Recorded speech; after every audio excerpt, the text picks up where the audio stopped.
जी, विपक्ष द्वारा जितनी भी पदयात्राएं निकाली जाती है उसमें भीड़ तो काफी दिखती है, लेकिन जब रिजल्ट आता है तो वहाँ शून्य हो जाता है। क्या कहेंगे? लोग हिंदू मुसलमान के नशे में बट के वोट देते हैं, जिससे किसी का भला नहीं है। न हिंदुओं का है, न मुसलमानों का है, न इस देश का है। और ये बात मैं इसलिए कह रहा हूँ, 1 लाख सरकारी स्कूल पूरे देश में बंद हो गए। उसमें ज्यादा बच्चे किसके पढ़ते हैं? हिंदुओं के। उत्तर प्रदेश में 50,000 सरकारी स्कूल बंद हो गए। उसमें ज्यादा बच्चे किसके पढ़ते हैं? हिंदुओं के, पिछड़ों के, दलितों के, आदिवासियों के। किसी हिंदू का खून नहीं खौलता। तो ठीक है, हिंदू मुसलमान के नाम पे वोट पा रहे हैं, वो जीत रहे हैं। अस्पतालों में कुत्ते बैठते हैं, अस्पतालों की बेड पे। मोमबत्ती में ऑपरेशन हो रहा है। रोजगार नौजवानों को नहीं मिल रहा है। ये नीट की परीक्षा में जो पेपर लीक हुआ है, इससे किसका भविष्य बर्बाद हुआ? ज्यादातर 80% से ज्यादा हिंदुओं के बच्चे बैठे हैं उसमें। किसी हिंदू का खून खोला क्या? रेडीमेड की दुकान पे किसका नाम लिखा है, मुसलमान है कि हिंदू है, इसी में लगे रहो सब लोग। भाई, पेट्रोल डीजल का दाम बढ़ गया देश में, किसकी जेब काटी जा रही है? ज्यादातर संख्या हिंदुओं की है, उनकी जेब काटी जा रही है।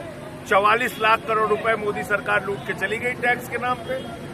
3.5 लाख करोड़ रुपए डीजल पेट्रोल के टैक्स के नाम पे, मुनाफे के नाम पे कंपनियों ने लूटा।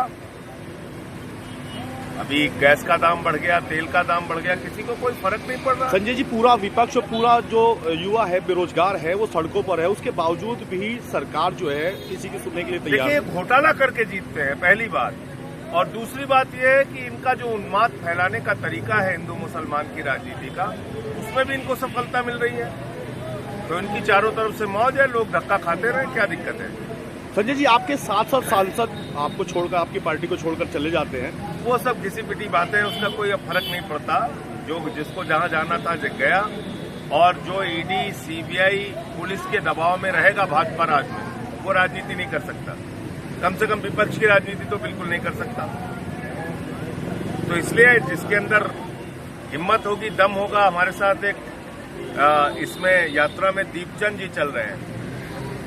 उनको दोनों आंखों की रोशनी नहीं है, लेकिन उनको इस देश के लिए दर्द है। वो चल रहे हैं पद यात्रा में 46 डिग्री टेम्परेचर में। संजय जी, सेंट्रल में विपक्ष एक दिखता है, लेकिन जब यदि राज्य स्तर पर चुनाव होते हैं तो वो बिखर जाता है। तो क्या आपकी विफलता का यही कारण है विपक्ष का? ऐसा है, सवाल ये है कि आज बंगाल का चुनाव हुआ, कौन कहेगा वो चुनाव निष्पक्ष है, जिसमें 27 लाख वोटर्स को वोट नहीं डालने दिया गया? और हमारे देश की सुप्रीम कोर्ट कहती है चलो अगले बार वोट डाल देना। मजाक हो रहा है? 6 लाख वोटर बढ़ा दिए गए फाइनल वोटर लिस्ट के बाद। मजाक हो रहा है? दिल्ली में केजरीवाल जी के क्षेत्र में 44,000 वोट काट दिए गए। तो ऐसे ही है चुनाव। संजय जी, पंजाब बचा पाएंगे? 100%। पंजाब में हमारी सरकार है, फिर से आएगी।